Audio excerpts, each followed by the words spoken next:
자, 우리나라에서 전세로 살고 있는 비율은 어느 정도 될 것 같습니까? 통계청 발표에 따르면 서울 같은 경우는 본인의 집에서 거주하는 비율이 약 45% 정도 됩니다. 경기도 같은 경우는 한 55% 정도 되고 전국 평균은 한 57% 정도 됩니다.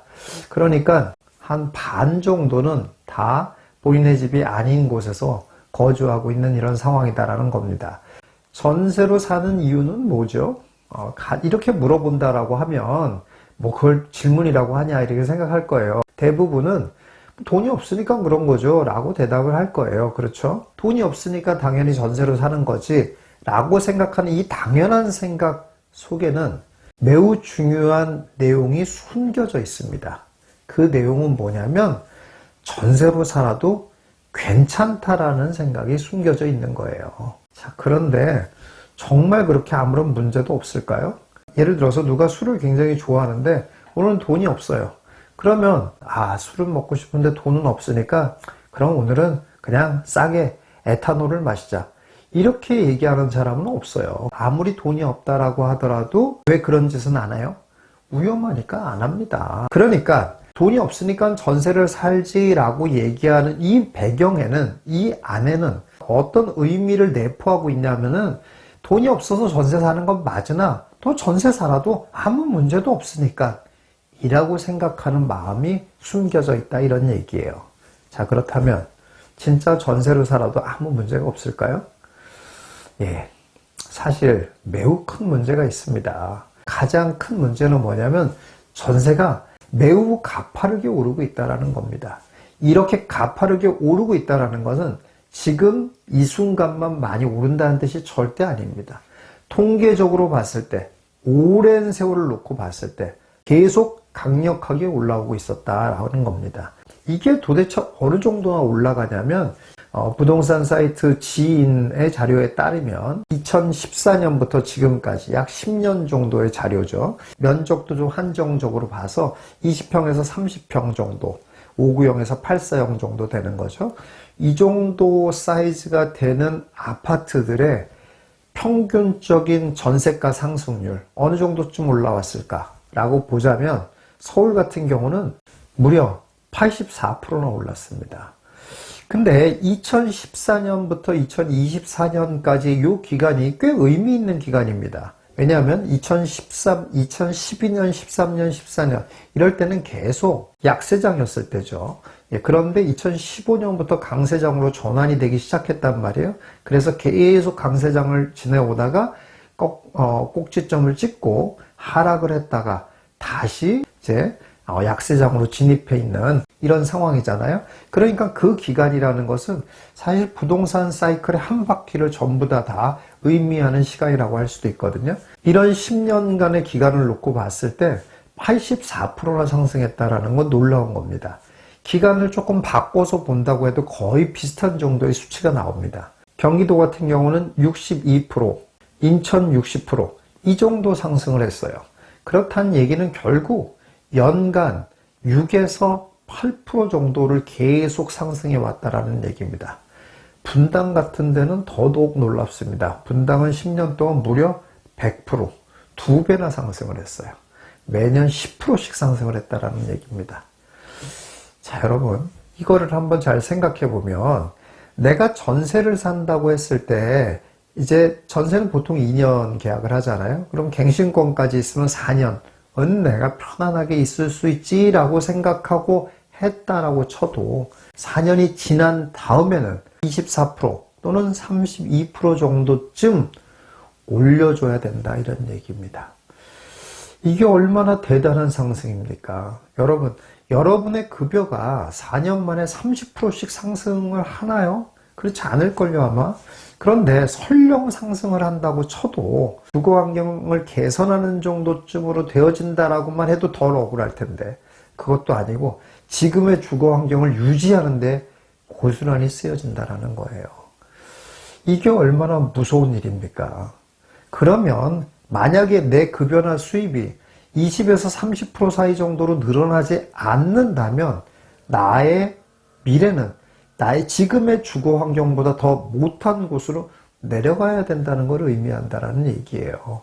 그런데다가 20에서 30%라고 얘기하는 거, 이런 것도 지금 평균이 그렇다는 얘기이기 때문에 좀 더 수요가 몰리는 곳의 지역만 한정해서 본다든지, 또는 신축 위주로 예를 들어 10년 이하짜리 아파트들의 상승률만 놓고 본다면 이것보다도 더 높다는 거예요.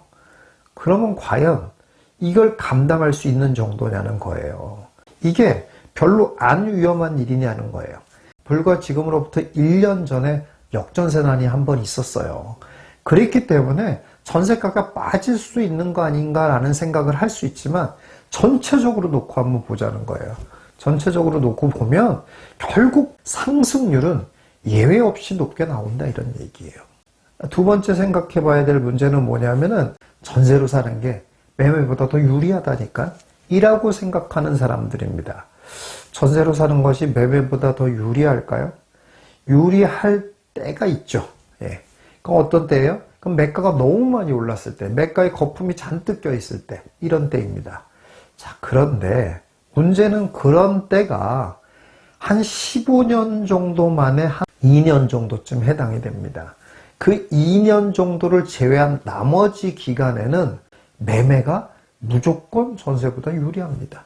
그러면 그 2년을 잘 잡아서 그때만 딱 전세로 살아야 되는데 그러기가 쉽겠냐는 거예요. 그럼 매매가는 어떻겠습니까?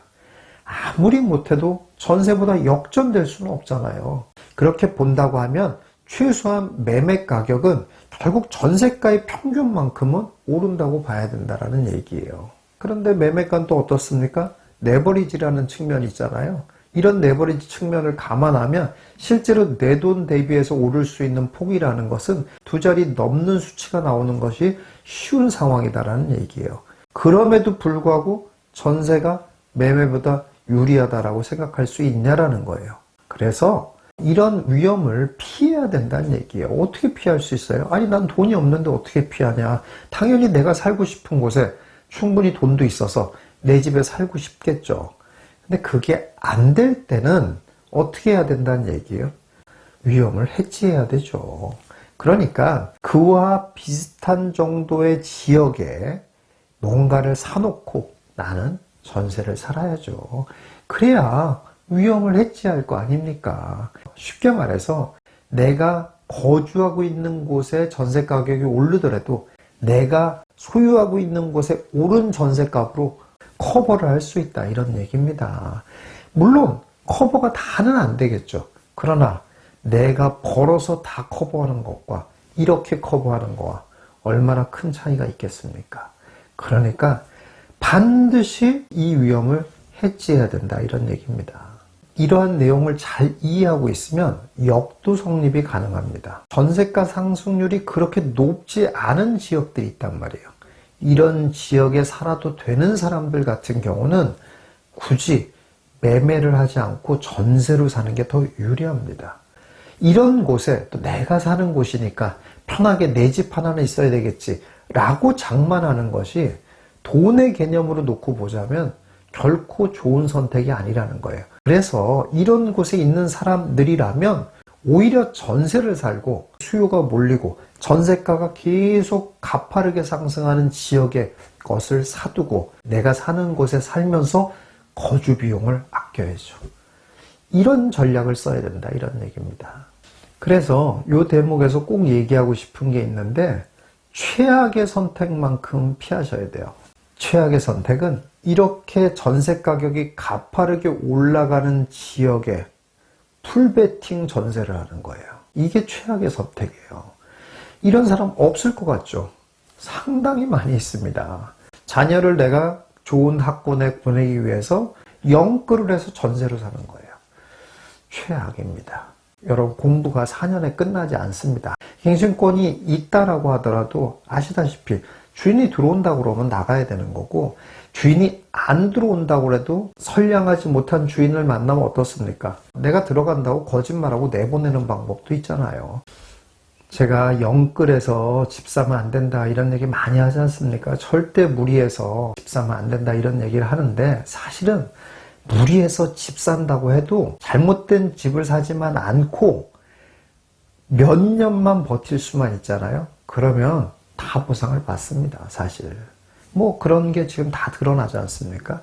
그런데 영끌에서 전세로 사는 거, 이거는 어떠한 경우도 구제받을 길이 없어요. 뭐 학군 때문에 이런 선택을 하는 경우도 있고, 직장 때문에 이런 경우도 있지만 또 이런 경우도 있어요. 폼 잡으려고. 나는 이런 데 산다 라고 폼 잡으려고 그런 곳에 사는 사람들도, 그런 비싼 지역으로 가려고 하는 사람들도 의외로 많이 있습니다. 이런 것이 어떤 미래를 가져올지 너무 훤히 보이는 상황이다, 이런 얘기입니다.